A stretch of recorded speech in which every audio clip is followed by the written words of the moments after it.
Assalamualaikum warahmatullahi wabarakatuh. Perkenalkan, nama saya Mumtazah Fadilah dari MTS Negeri 9 Cirebon. Saya akan membawakan dongeng yang berjudul Kancil dan Patani. Suatu hari, Kancil berjalan jauh hingga ke pinggir hutan. Tanpa sadar, ia telah memasuki sebuah ladang milik manusia.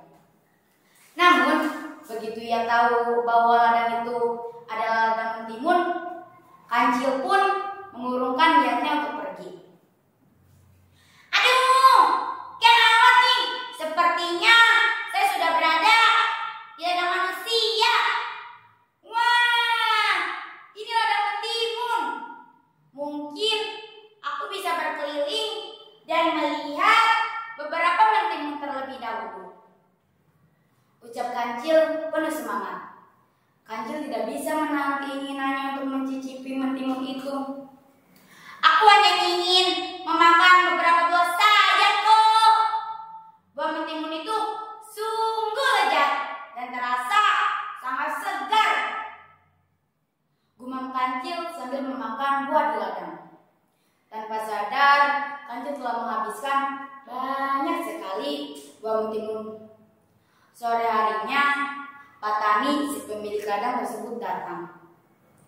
Patani pun langsung marah-marah ketika melihat ladangnya berantakan. Kenapa kebunku jadi berantakan dan mentimunku habis tidak tersisa? Siapa yang sudah berbuat seperti ini? Tanya Patani dengan penuh amarah. Hari berikutnya, ternyata Kancil datang kembali ke ladang mentimun dan bermaksud meminta maaf kepada Patani.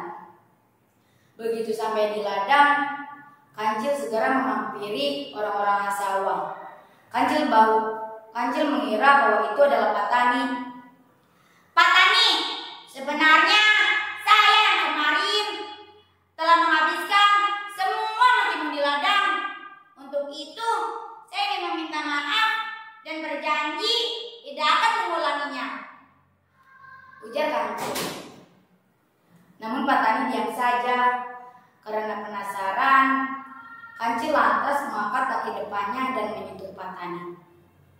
Kemudian Kancil terkejut. Aduh, kenapa ini lengket sekali? Sepertinya aku telah dijebak, ucap Kancil. Rupanya yang disentuh oleh Kancil bukanlah Patani sungguhan. Itu hanya orang-orang sawah yang telah diumuri getah karet. Kaki depan Kancil pun lengket dan tidak bisa lepas dari tubuh orang-orang sawah. Tolong! Tolong! Siapapun!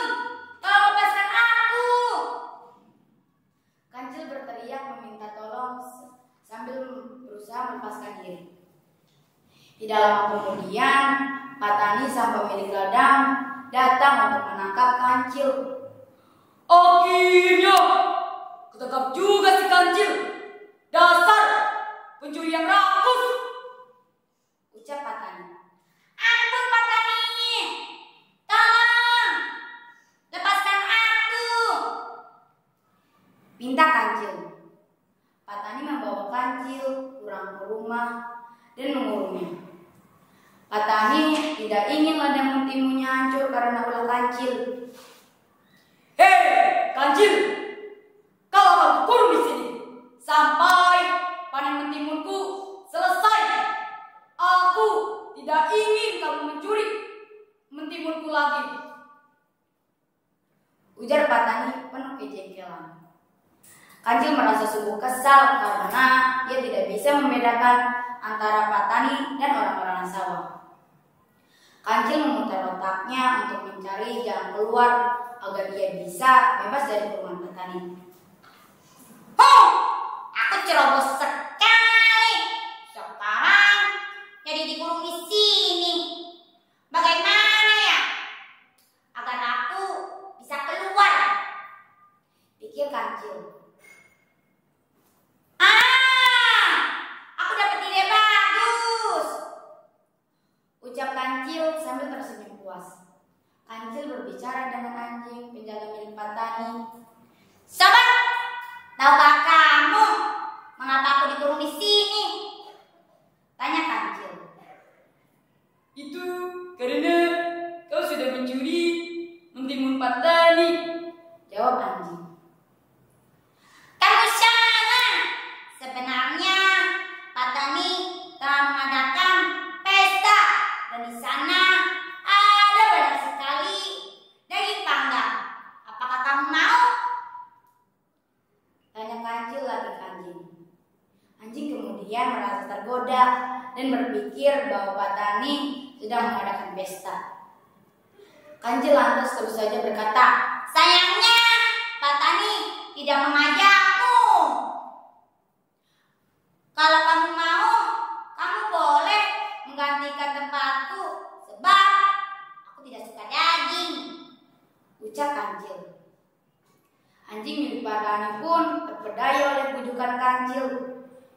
Ia membuka kandang dan mempersilakan Kancil keluar.